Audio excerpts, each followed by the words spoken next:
First of all, welcome. I'm Kathy Miller from the Stockton City Council, and I am also the chair this year for the Delta Coalition of San Joaquin County. We have two panels here today. We have a panel of our legislators, and we also have a panel of experts. I'd like to thank all of them for being here today. In many cases, our legislators are also experts, especially since there are local legislators. But we've got, I guess what I should say is some of our subject matter experts on some very specific topics that pertain to the Delta. So I'd like to welcome everybody. Today we have State Senator Lois Wolk and State Senator Kathleen Galgiani. We have Assembly Member Susan Eggman, Assembly Members Jim Frazier, Kristen Olson, Mariko Yamada, and San Joaquin County Supervisors Larry Rustaller and Ken Vogel.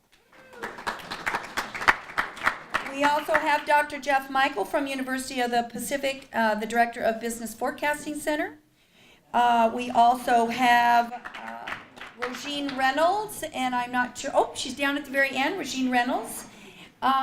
And we have John Herrick and Barbara Berrigan-Perea. So we'll give you a little more details as we get into the program.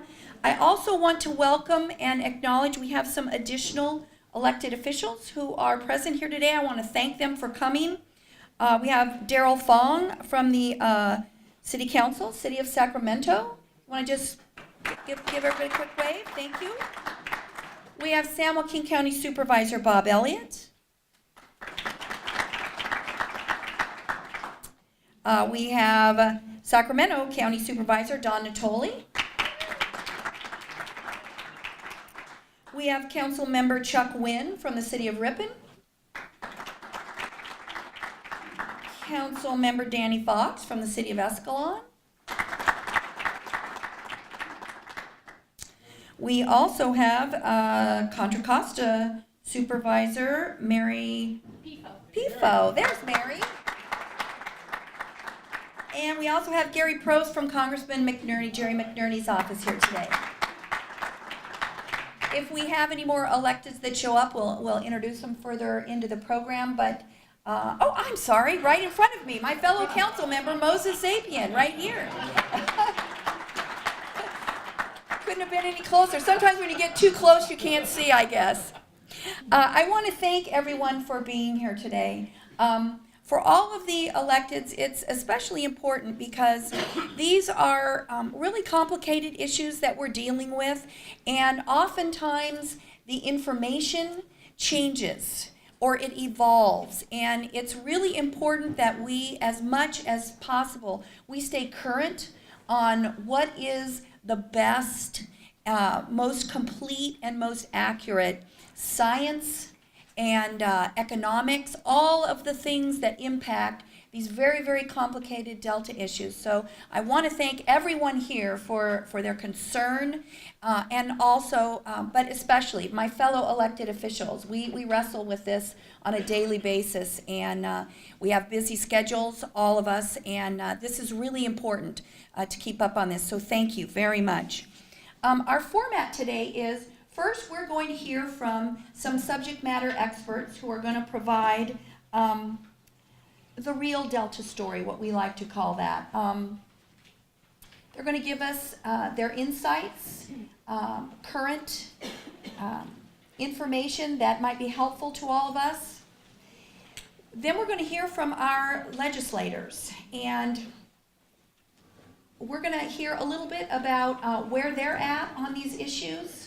What they need from us to help them do their job, to best represent us. And then we're going to take some questions and answers. So again, as you have thoughts, that questions you want to see answered at the end of this program, please jot them down on a card, just wave them. We will collect them periodically over the course of the morning. So we have a full schedule. I'm going to just jump right into this. Our first subject matter expert, before we go any further, we have one more elected official just showed up. My fellow council member Michael Tubbs is also here. So welcome, Michael. closer. Okay. First off, we are going to hear from Barbara Berrigan-Perea. Barbara is the executive director of Restore the Delta, which has been doing very, very important work raising awareness for various Delta issues. Barbara is going to talk to us today about the true environmental impacts of the Bay Delta Conservation Plan. Barbara?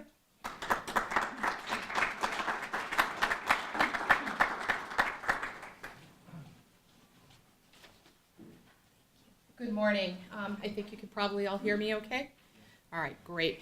I'm Barbara Berrigan-Perea. I'm Executive Director with Restore the Delta. Restore the Delta began actually on the University of the Pacific campus 7 years ago with a community meeting that we called together. I worked with about 6 or 7 environmental organizations that knew many processes were going to be beginning in the Delta, and that a campaign needed to be formed that was not just an environmental campaign, but was a campaign that included working with concerned citizens, the business community, farmers, environmentalists, and fishermen. So we started with 70 people in that meeting in Stockton about 7 years ago. We now have roughly over 15,000 members throughout the state. And I could say we're happy to say we're finally getting to the point where we're losing count of people, because one thing that we've realized is that when we go to an event, we have people who come up and self-identify as being members, and then we ask them, are you on our list? Oh no, but I'm with you. So the campaign's kind of taking on at this point a life of its own. I'm here today to talk with you about the environmental impacts from the BDCP. And I want to break it down into 3 ways. I'm going to talk very briefly about fish impacts. I'm going to talk a little bit more about impacts on greater sandhill cranes, because that's what we're learning more of in the last few weeks, where some of the fish stories have been in the news a little bit longer. And then I want to talk about how those impacts impact communities, both farming communities within the Delta and urban communities, particularly here in San Joaquin County. People who are a lot smarter than me have been delving through the environmental impact report and have been taking a good look at what will happen with construction. And here are some facts I think that you should hear before I start talking about how these impacts will harm fish and the greater sandhill cranes and the people of this community. During the 10-year construction period for the Bay Delta Conservation Plan, proposed right now in the administrative draft of the Environmental Impact Report, we're looking at a construction that will require dewatering wells placed every 50 to 75 feet along the perimeter of the construction facilities. And of course, that is a tunnel that they are looking at constructing from Hood all the way down to Tracy. So it will pass through San Joaquin County. The direct hits first would be up north, starting in Sacramento County. So they're looking at putting these dewatering wells 50 to 75 feet along the perimeter of the facilities. They will be operating 24 hours a day, 7 days a week. And these pumping facilities alone during the dewatering period have the potential to remove water from a 2,600 square foot area. So the impacts along the construction to what will happen to land below ground, what will happen to levees, are really quite breathtaking. Actually, I think probably leave us breathless. The decrease in groundwater levels could have significant impacts on fisheries, on sandhill cranes, and on farms. For people who have land and farms in that route, one of the questions that is going to have to be asked and addressed is, if water is not available to them while they're going through that dewatering period, what will be their impacts on farming activity? People who have houses that fall within those 2,600 square feet, are they going to have wells? Are they going to be able to pump up water? Another one of the facts that we think that's important is what's going to happen with construction. There's going to be approximately 3,000 barge trips taking place. Construction vehicles around the clock in the Delta 24 hours a day, 7 days a week, creating constant substantial ground shaking, noise, and air quality issues. We're looking at bringing in 100,000 workers into the region, no place necessarily to put them. It's not exactly a boon to economic activity because these are all short-term jobs. The last thing I wanted to talk about is pile driving, which could create extreme vibrations in the Delta. At the intake facilities alone, which would be farther up north, they're looking at 25,000 daily steel pike driving strikes for years. And you're looking at this kind of construction moving from north to south. And what we need, particularly at this end of the Delta in San Joaquin County, is we need people to put on their thinking caps and think about what will be the impact of that type of construction on our agricultural community, on our ability to take water, what will happen to water quality during that period, what will be the interruption to farming. Our farming economy is a $5.2 billion economy regionally through the 5 intercounties of the Delta. What will be the interruption to agriculture during that time period? Those are just some of the impacts from construction alone. I'm not even going to talk with you yet about operation of the project. Going back to fisheries, the coastal fishing salmon economy is an economy that is estimated to be worth between $1 to $2 billion per year. And we do know from the Delta Protection Commission report that commercial fishing tied to the Delta is an economy that's worth probably about $750 million a year. We are looking at, during the construction period, and then going forward, if additional flows are taken out of the Delta, of an absolute collapse of those fisheries. If you look within the environmental impact report itself, there's a real gap. This is being sold to the public as a plan that will help save fisheries. But you actually look through the report, you will find that a number of fisheries could collapse and not recover, including salmon runs. So those are some of the impacts that we would face tied to the economics of the fishing community. But then again, I can't imagine living in a state where we lose Chinook salmon. It's kind of one of our iconic species here in Northern California. That's one of the impacts. Going on to what we've learned in the last couple of weeks about greater sandhill cranes. If you take a look, any of you use Facebook, we have a breathtaking video that was taken this week of the flyout of greater sandhill cranes. Of the sandhill cranes left in California, about a third of them return to Staten Island every year, which is now one of the places that would be a staging facility for the intake facilities. Greater sandhill cranes are not just a species that you can simply relocate.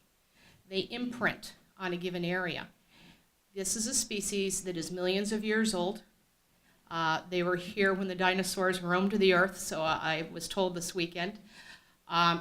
They do not migrate just in flocks, they migrate in families. And they return generally within 10 inches to the same place that they roost and forage every winter. So it is not just a simple matter of you could create habitat somewhere else for them in the Delta while you go through this construction phase. Because you're looking at, during the construction period versus the time this new habitat would be created, a 30-year gap. And that's also assuming that you would be creating a habitat that would be beneficial. One of the reasons we have great success with cranes is because they do feed off of row crops here.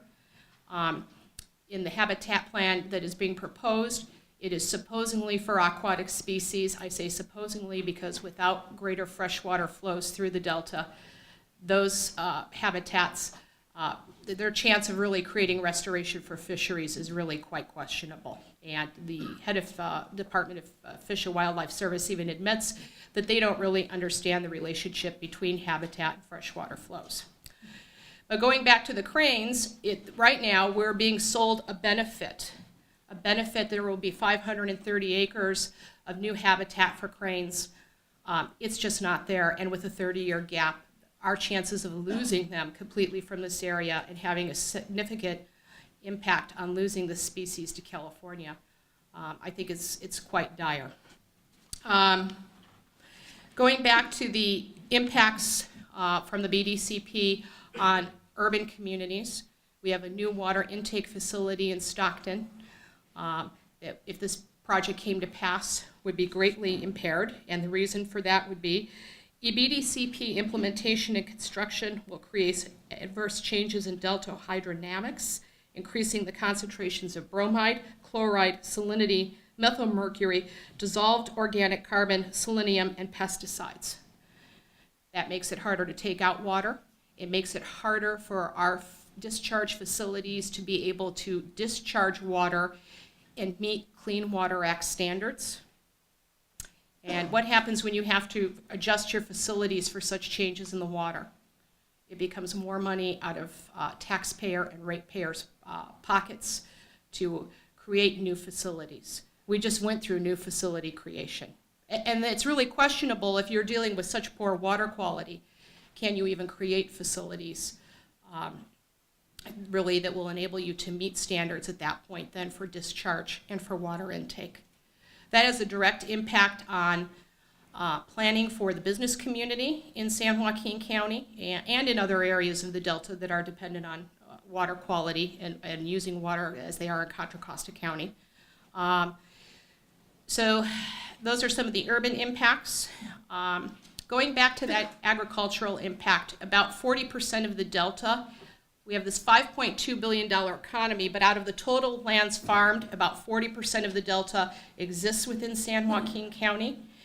If we pull out the 140,000 acres into new habitat and we take out prime farmland for construction of the tunnels, we are going to be interrupting our tax base because there is no other backup economy to bring in those tax dollars if we take those farms just out of production simply without any replacements.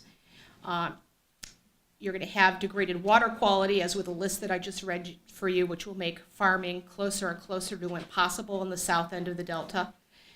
And you have to remember the multiplier effect. When you give agricultural numbers, you're generally saying for every dollar spent, there's really a $6 impact on the economy. So we start to lose a significant chunk of our farm economy. It's going to affect those people who sell tractors on Charter Way. It's going to affect people who sell insurance.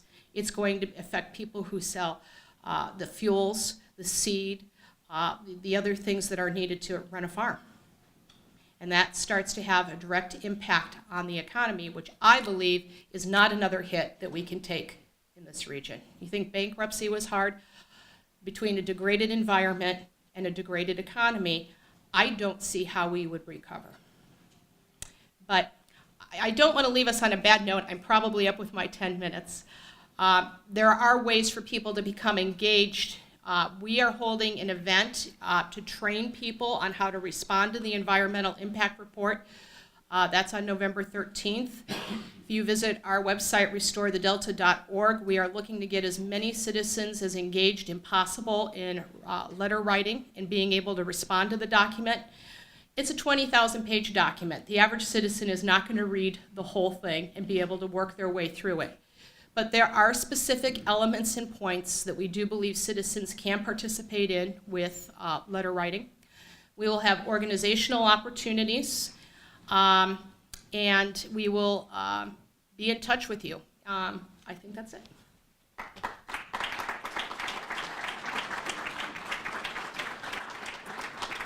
Thank you, Barbara. Our next speaker is Mr. John Herrick. John is attorney and general manager for the South Delta Water Agency. And John is going to pose the provocative question, where is the science? John?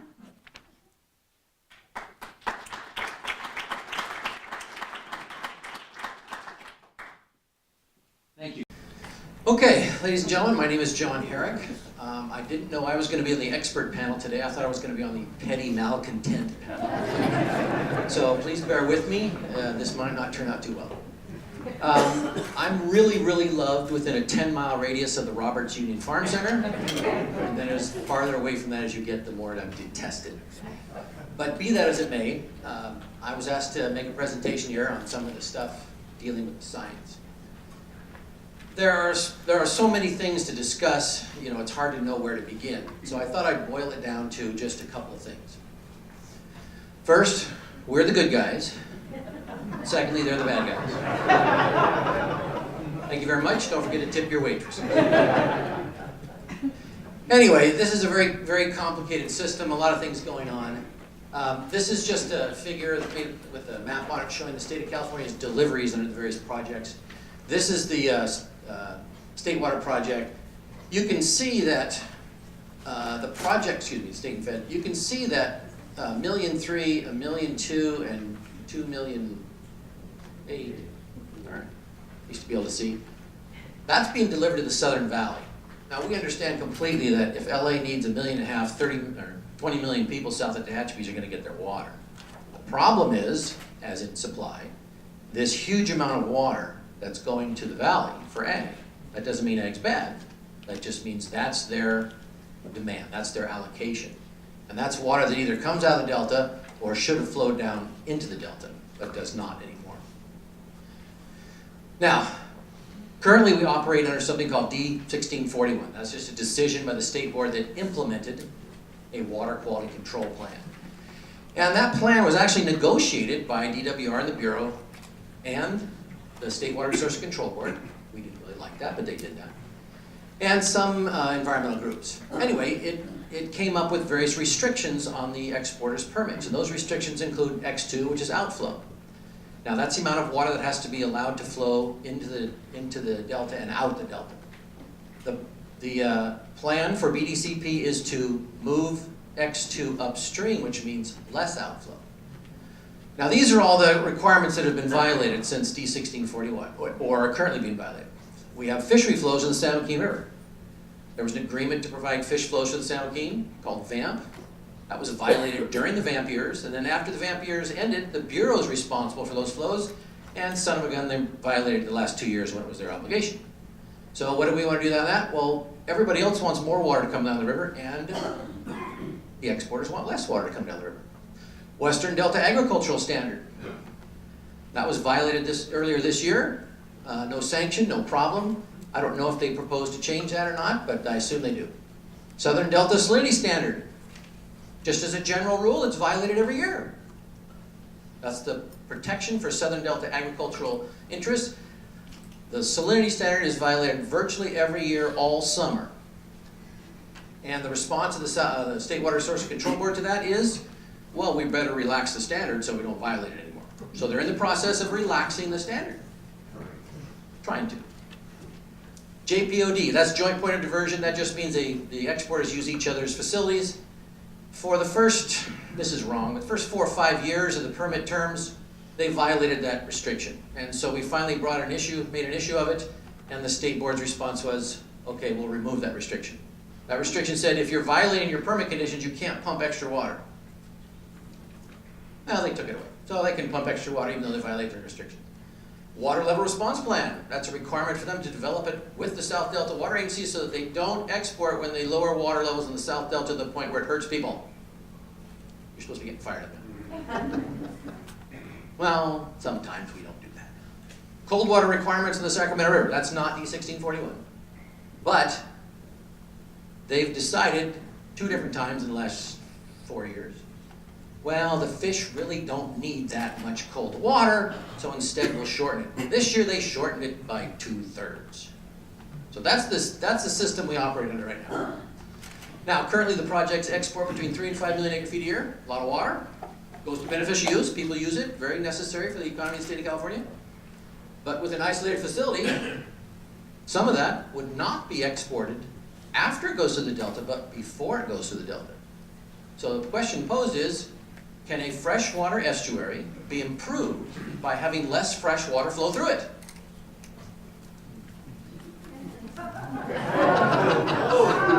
The answer is no. Now, there's not any other answer to that, and it's that simple, really. Now, this basic relationship doesn't change the fact that people need water, but the fact that people need water doesn't change this basic relationship. The freshwater estuary will not improve if less water flows through it. Now, as you might imagine, we're not really talking about less water flowing through it during the 1997 flood. We're talking about less water flowing through it in regular and below normal years and things like that. Well, let's go to the science part. How much water is there?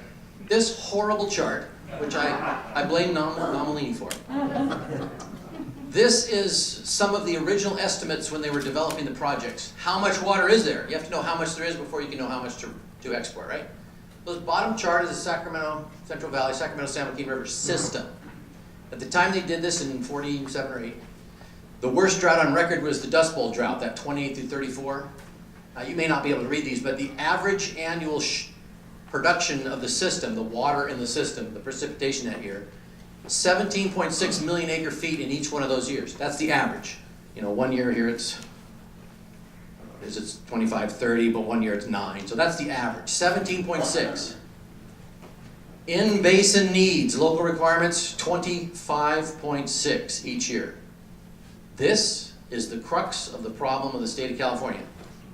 In an extended drought, 8 million acre feet short of water for the watersheds each year. 8 million. What's the storage in Shasta? 5? 4.5? How many Shastas do we need to cure that problem? No, we can't do it. This is the problem. If you have an extended drought, there isn't any water. There isn't some, there isn't a little bit, there isn't what you want, there isn't water. Okay? So, when they were contemplating these projects, they weren't complete fools. They were very smart. They went to the North Coast rivers. Klamath, Eel, Van Dusen, Mad, Russian. And that system, after they calculated, it had more than it needed. That's back then. More than it needed during that same 6-year period. So they were going to take 5 million of that each year and every year, not just a drought, and put it over in our system so there'd be more water. 5 million. Remember I said that 5.5 million is the amount going to the South Valley for ag. So if you don't add this 5 million to the system, how much is available to export? Anyway, this is the 5 million acre feet thing I talked about. This is DWR's estimation of water use. And as you can see, we get up here in 1981-ish, we need water from those North Coast rivers because exports start to grow. And by the year 2000, we're supposed to have 5 million acre feet in the system. Additional water. That's the yield of the system. How much is there? None. And it's not going to be. Now that's probably good for those river systems up there that we're not taking that water. There isn't any water for the project. So if you have a dry year, how much water can you export? Well, you can export somebody else's water if you want, but that's called illegal theft. Now, everybody hears me say this and they say, Mr. Herrick, you're an idiot. Well, they may be right. That's for other people to judge. Well, let's just see how stupid I am. No, it's not. 2007-8 drought years. One was a critical and one was a dry year. 2009 started, and oh my goodness, it looks like the 3rd year of drought. So, the Central Valley Project notified the exchange contractors, their #1 priority supplier or contractor. We cannot supply you with enough water from the Delta this year because there isn't enough in storage. 2 years of drought.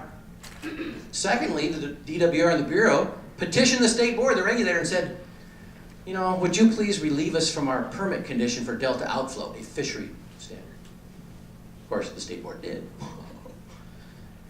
And, incidentally, instead of meeting the fishery standard, which was 11,400 cubic feet per second, the projects went from 2,000 exports to 4,000 exports the day the standard kicked in. So, as I put it in pejorative terms, they stole 1/3 of the minimum fishery flow in a drought year. 2 years of drought. What happens in the 3rd year of drought? Well, we don't know. Now, it's even worse than that. I know everybody's getting depressed and want to shoot me now. 2012 is a below normal year. That's not really drought. 2013, first 6 months were the driest on record, or almost the driest on record. Very, very bad conditions. Son of a gun. Springtime runs around.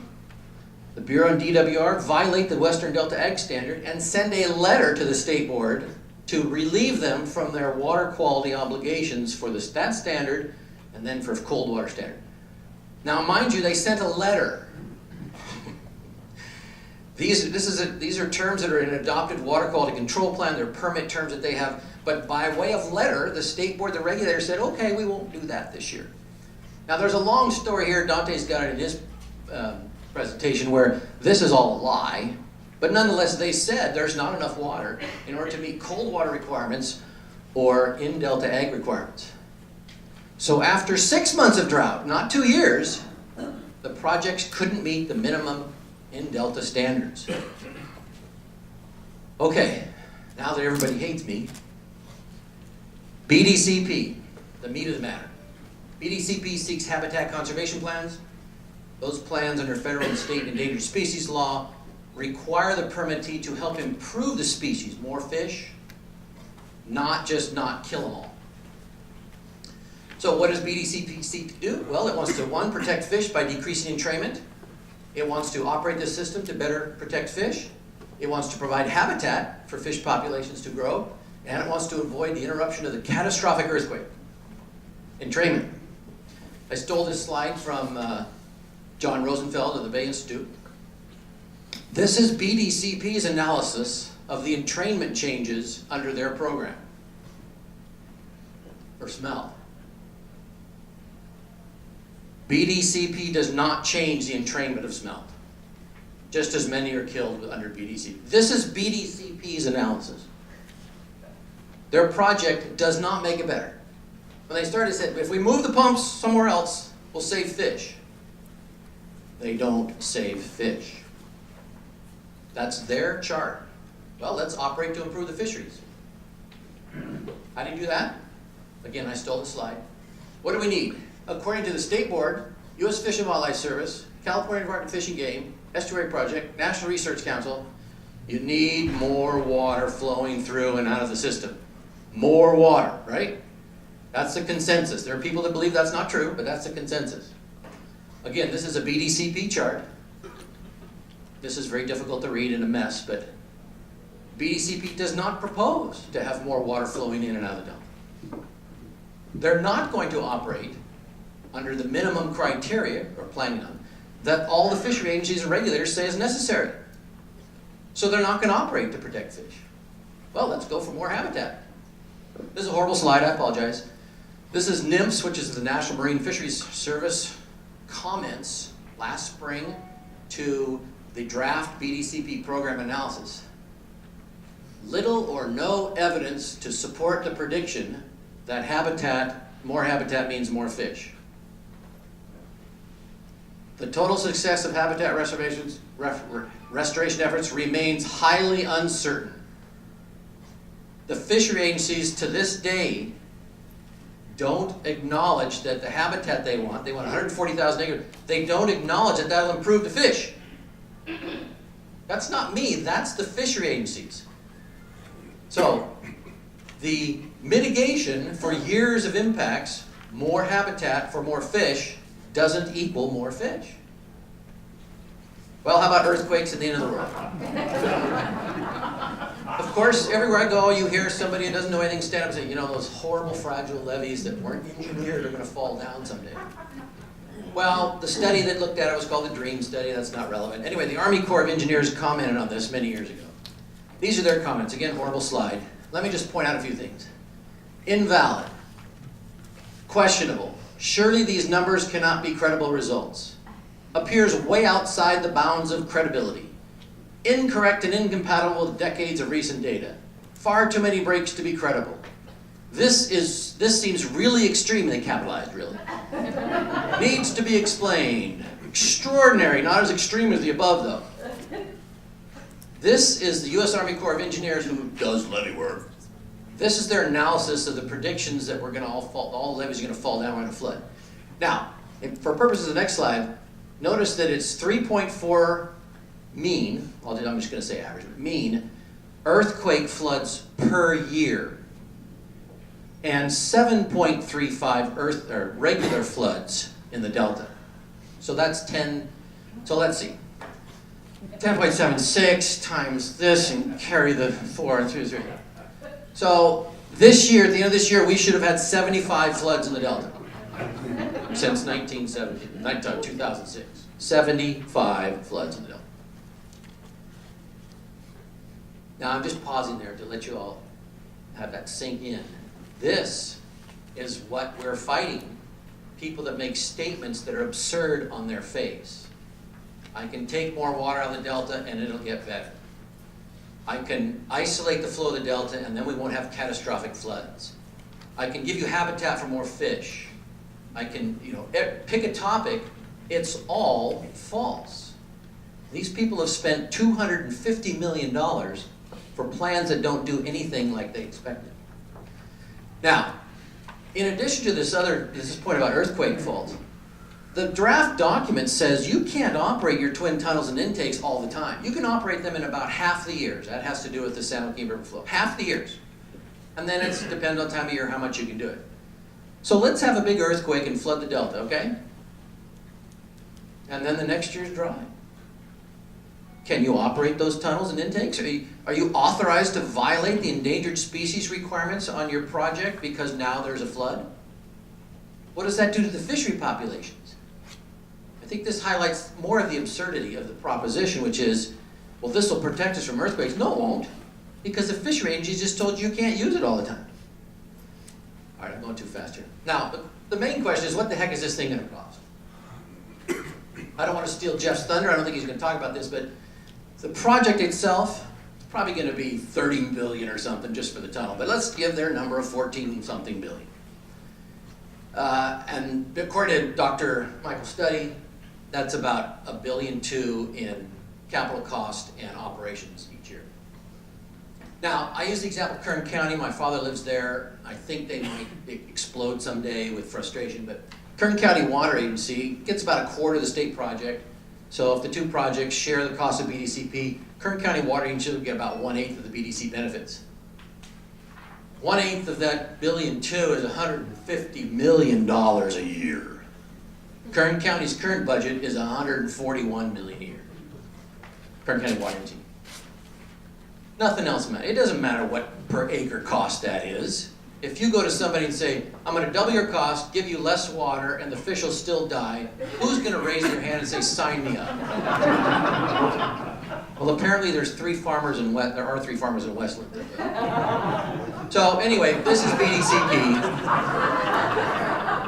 And I've probably run over time, but I was going to get a new train going down there, but I thought the old one looked better. The science of BDCP done by them shows that it doesn't do what they want. And it won't do what they want. And we're not going to let it happen. And we need your help. Thank you very much.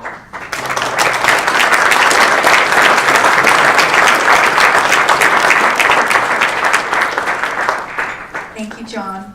I told you he'd be provocative.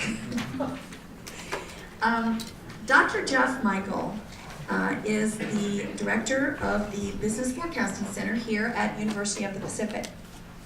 And Dr. Michael is going to talk to us today about the real costs and benefits of the proposed tunnels.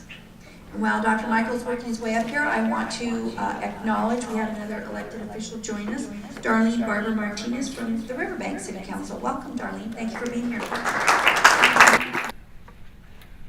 Hey, I'm just going to talk a little bit about the economics of the tunnel. John's already talked about a few things. I'm not going to actually, so the title of this event is The Real Delta Story. I'm going to take a bit more of a statewide perspective when I discuss it. This BDCP process has been going on for 6 or 7 years now. And we think about who wants to finance this, just to follow up on what John's comments were. From the standpoint of the export agencies that have been financing the development of it, after 7 years of planning, a lot of money they put into it, the plan isn't working out. And it's going to be interesting to see whether they stick with it. But when they entered the process, the stated goal of the BDCP was to restore water supplies to the 2005 levels that the court found illegal, which was 6.5 million acre feet a year. Now when you hear them talk, they say they're redefining the purpose of BDCP and says it's just to maintain the water exports we have now. Well, from the standpoint of those who have said all along they want to invest in it, that means they've lost over 1 million acre feet of water compared to what they thought when they started the process. So when they started the process, said we're willing to pay for this, they've lost over 1 million acre-feet of water supply as the plan has been developed. The costs of the tunnels have increased from $4 billion to $15 billion, almost increased by nearly 4 times. The earthquake risk understanding has changed quite a bit, and so the benefits to them from this potential earthquake, they now acknowledge is quite a bit less than they originally thought. The outages won't be as long, and in fact, they get less protection than they would if they just fixed the levee system to be more seismically resistant, and that's because of their North Delta intakes are still going to be constrained if this disaster were to occur. And they still have to meet the ESA. Now, John's skeptical whether they will or not, and that's I hope we never have to find out, but under the terms of their permit, they would have to meet the ESA, and so they would still see a significant diminishment of water supply without their earthquake. The environmental outcomes aren't compelling, but basically, if you look at this from their standpoint, you've got a project whose cost has gone up 4 times, the water supply benefits have gone away, the disaster benefits are not nearly as high as you thought to. Why stick with this project? And that's why people, it's difficult. I mean, there's been a lot of political movement that's been made by various leaders behind this, and there's a reluctance to sort of walk away when they've invested so much in it, even though it doesn't make sense for the state of California, it doesn't make sense for the ratepayers. And so that's what we're going to talk about now. Now, if you want to determine for the state of California, when I first got involved in this several years ago, there's a process. I can understand this project has some extreme impacts on the Delta I'm not going to talk about today. But if it really is a necessity and there's a compelling statewide interest for it, then sometimes we have to go ahead with projects that will benefit the state as a whole. The point that I've made is that there are established principles and procedures for determining that called benefit cost analysis. It's written into state guidelines, it's written into federal guidelines. Why don't we follow that? That's how I look to see whether they've made the case. And that's a case that they've avoided making all along. And now they're really reluctant to as it gets worse. They put some economic analysis out over the summer that they say responds to the calls of benefit cost analysis. However, in front of the state legislature, the person running this analysis admitted that they're not following the state and federal guidelines, that they've sort of followed, they're just trying to comply with the ESA requirements. And here's some key fundamental principles of analysis that are not being followed by what they've put forward as their benefit cost analysis. First of all, any guidelines you look at, the tunnels have to be justified independently. They have to be able to stand on their own. And when they talk about BDCP and benefits of it, they're always packaging all these habitat elements together, some of which are very good projects, some of which are dubious, but they're packaging them together and counting that and looking at the project in the aggregate. However, the ESA does not require the tunnels. In fact, it's a little bit of an odd thing to do when you're trying to comply with the ESA. And so it's important that, that you look at the tunnels as a standalone investment. Second, a benefit cost analysis. I mean, when people want to justify things in benefit cost terms, bad projects, what they do is they define a bad alternative. And you can justify anything if you define a bad alternative. But a project needs to be compared to the best alternative. They're looking at alternatives that assume that we don't enhance the YOLO bypass, we don't expand floodplains, we don't do the high value environmental projects if we don't have BDCP, and that's simply false. The state has to comply with its co-equal goals. Funding has been put in place to do the good projects. And so your no BDCP, your no tunnel alternative should include most of the habitat, particularly the good projects. They pretend that it doesn't. Second is it needs to look at a world with, where we continue investing in the levees. And third, you have to handle valuing the environment properly. The way I've done it and the work I've done is to read the EIR and pick alternatives that have comparable environmental outcomes. And then it sort of washes out when you compare building the tunnels versus non-building the tunnels. If you look at alternatives that have comparable environmental outcomes, they don't have to get into these tough esoteric questions about what's a delta smelt worth. What are we willing to pay for it? BDCP analysis, though, is comparing alternatives with different environmental outcomes, and so they can't legitimately avoid this particular question.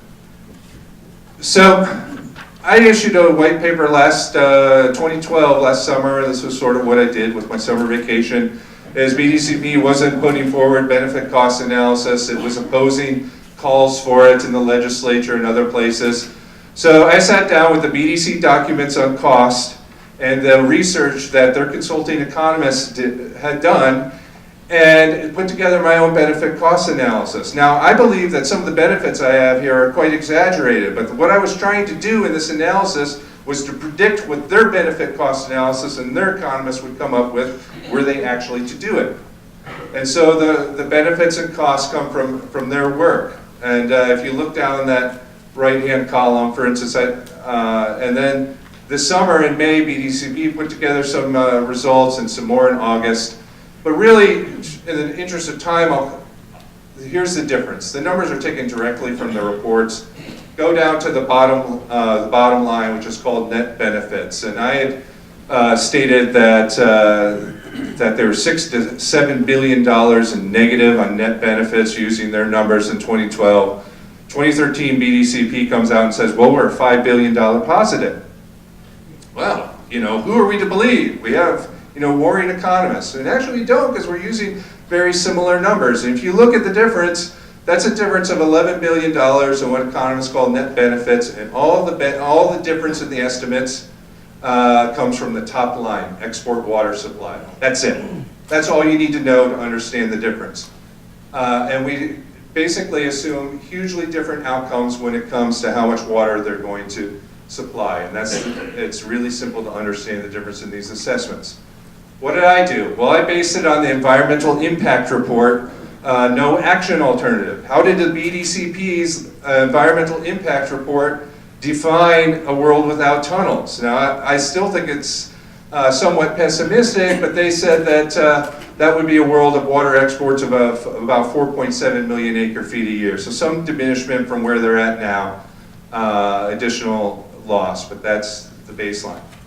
And I assume with BDCP a scenario where they would get 5.3 million acre-feet a year, so they had an increase of about 600,000 acre-feet. And if you listen to state officials talk about this year being a good example of a year where they would benefit from the tunnels, they've said we would have been able to export an additional 700,000 acre-feet this year. And this being a year that they would have liked to have had them.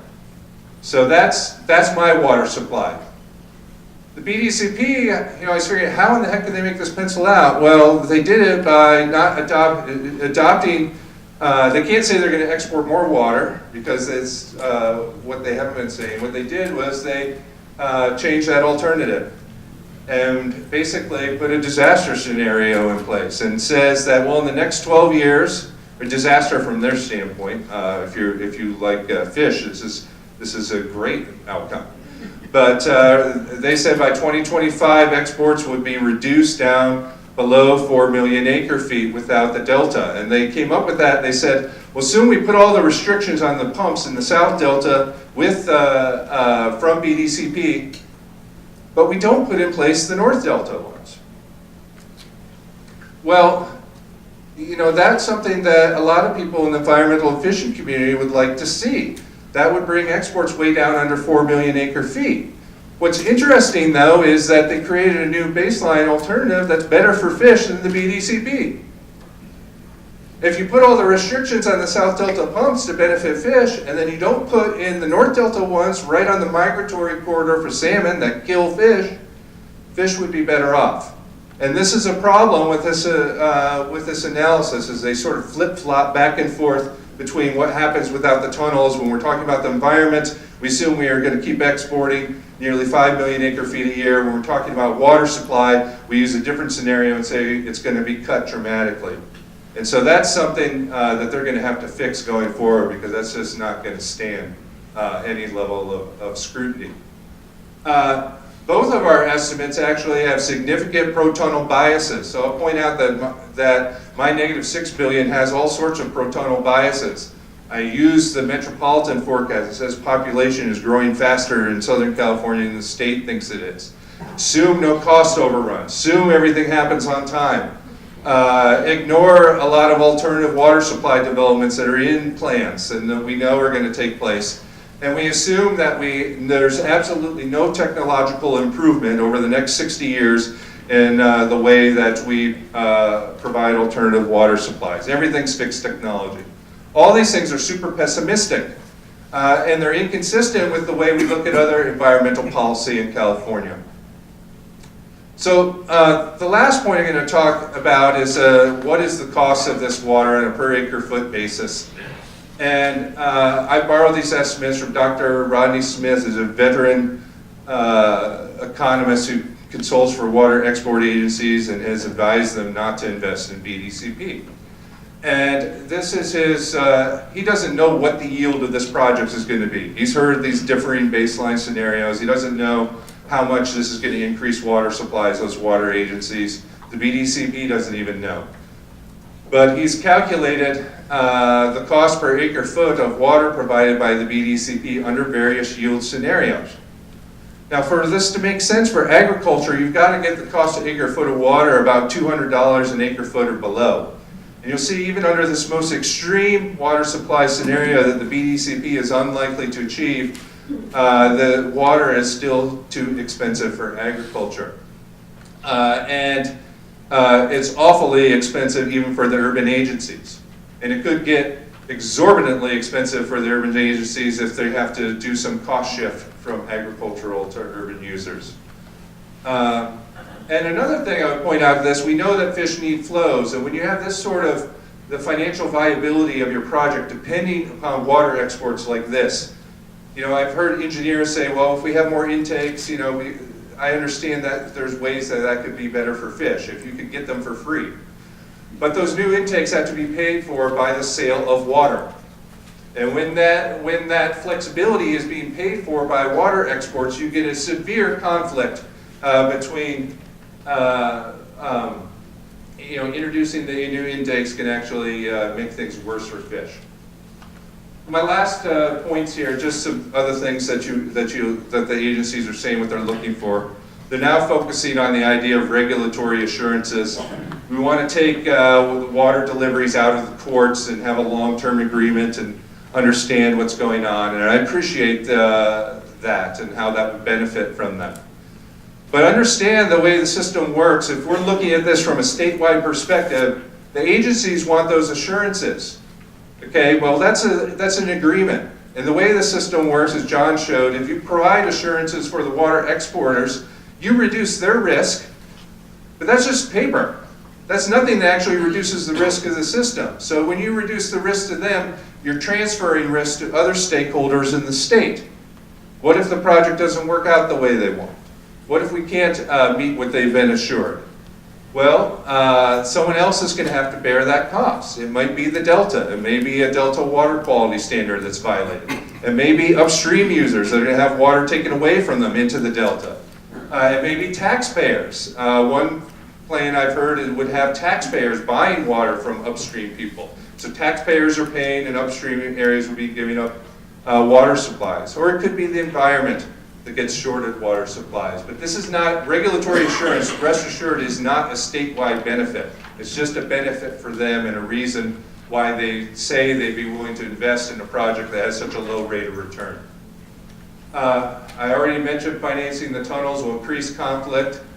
And also, BDCP has not met even a financial feasibility requirement. Their analysis has been lumping urban and agricultural water agencies together when they present that. They've been hiding the need for agricultural subsidies that are going to have to come somehow. They're going to have to come from taxpayers, they're going to have to come from urban ratepayers, or maybe through some other sort of elaborate setup, or maybe just changing the rules after the fact, after you build it and you realize that they can't pay the bills. And that's sort of some of what's happened in the past. So thank you for your time.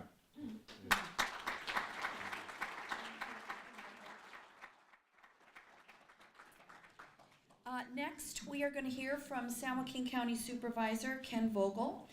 He is the chair of the San Joaquin County Board of Supervisors and the chair of the Delta Conservancy.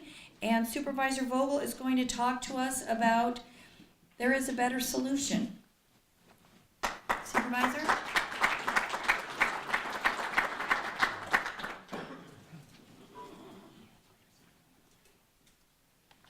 Thank you, Kathy.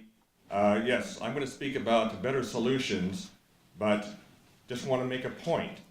I knew it was going to be very hard to follow two experts, John and Jeff, but I've changed my conclusion. It's absolutely impossible to follow those two. So I've cut my prepared remarks from 30 minutes to 30 seconds. So that should help you. But talking about better solutions, you've heard about the oversubscription of water in California. Our system really doesn't have that water in it that people are looking for. So what can you do to improve the health of the Bay Delta system? We're told by the BDCP proponents that moving the point of diversion from the South Delta to the North Delta allows for greater water supply reliability for them. And also, you haven't heard it mentioned, but I've heard it mentioned several times, gives them better quality water. They're looking for better quality water besides water reliability. So how is exporting more water from the Bay Delta estuary in dry years answer to this question, this problem? How is idling 140,000 acres of agriculture the answer to this situation? From my perspective, there are a lot of other things that could be done, we could be doing in place of BDCP. San Joaquin County is not the only place that's struggling with water supply. We have problems with getting water supplied, especially in a dry year. What if we look at the different things that have been done over the years before that maybe we have moved away from? Encourage regional self-sufficiency, for floodplains being used, enhance wildlife habitat, replenish depleted groundwater basins. What if we build new reservoirs to increase flood control and water storage potentials? Recycle, desalinate, rather than allocating the water shortage from one area to the other. That is not what we should be looking at. We should be looking at solutions. You may have heard that San Joaquin County and East Bay Mud have now signed an agreement looking at groundwater recharge here in San Joaquin County for a potential of using their water in wet years to replenish our underground aquifer, and then in dry years, pumping that water out for their benefit and also for our benefit here in the county. Water conservation, water use efficiency are important to water demand and management tools, but a truly balanced approach to water management must also include availability for farms, for people, and the environment. If you consider what our experts have said today, they're talking about spending somewhere between $25 to $50 billion, depending on which figure you look at, does not create one more drop of water in California. It moves water around. You've heard the impacts to different water agencies. If you want to encourage regional self-sufficiency, one thing that does, it drains their funds from them. It drains the money in California that could be used to support regional self-sufficiency.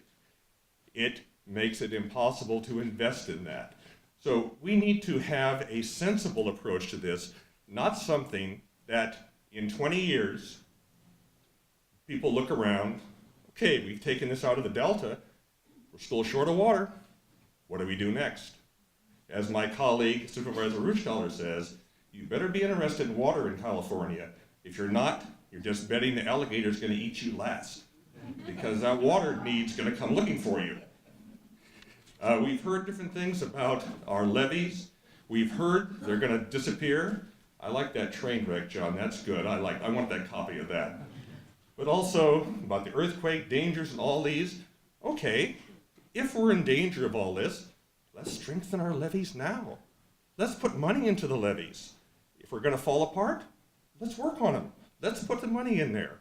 There's different groups that have come up with different solutions and ideas for the levee system, and other different ideas for water solutions in California.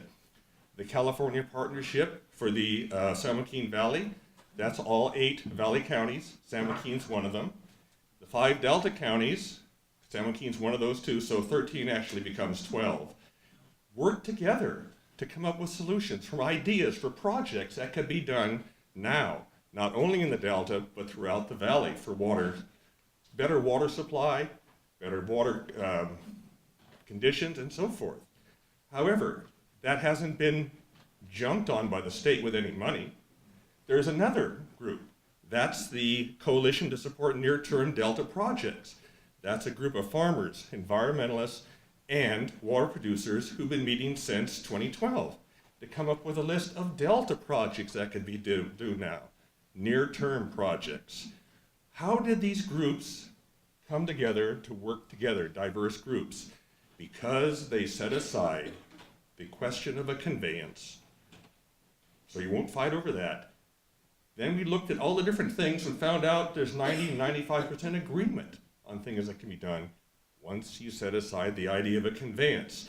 The key is then do things now. There's still Prop 1E, Prop 84 money that we advocate can be spent for these things in the Delta and in the Valley. And since I've condensed to a little more than 30 seconds, I just want to thank you for coming today. Thank you for listening to the real experts, and thank you for listening to me and the ideas for the Delta. Thank you.